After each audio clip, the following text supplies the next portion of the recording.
Its findings speak to itself, but just don't have more to add from here. Yeah, in the back. Thank you, Sabrina.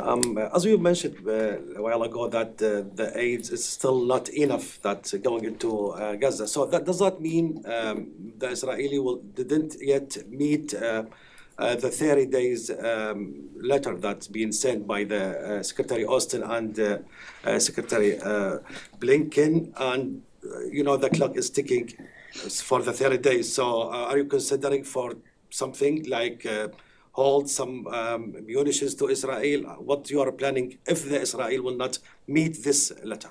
Well, what I mentioned in the top was that we are seeing more aid come through the Erez crossing, and that is a good sign, and we want to see more. It's not enough. More needs to be done, and we know that the situation, particularly in the north, is getting worse. But we have seen some more aid get in.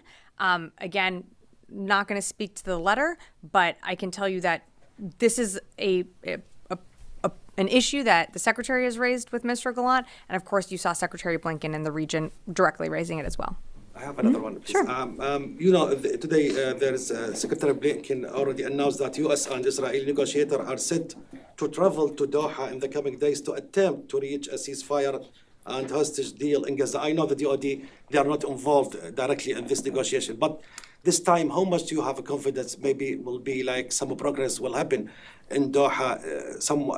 We have listened from the White House. This is a good chance for that to have some progress in this negotiation. What about the DOD?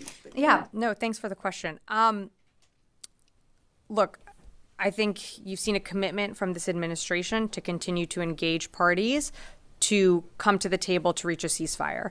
As you just mentioned before, the humanitarian situation is dire. So we know that a ceasefire would be the best way to get, whether it be food, water, humanitarian needs in, as well as medical treatment into Gaza. We also know that, Israel has been effective in really dismantling Hamas in Gaza. Hamas cannot conduct the type of attack that they conducted on October 7th today. They just don't. They have been dismantled into a way where they are not that same organization pre-October 7th. We have also urged, Sinwar's death is an opportunity. Let's use it. So again, you're seeing Secretary Blinken in the region. I don't have more to add to his comments, but we certainly haven't given up hope. It's something that this administration is going to continue to push for. Yeah.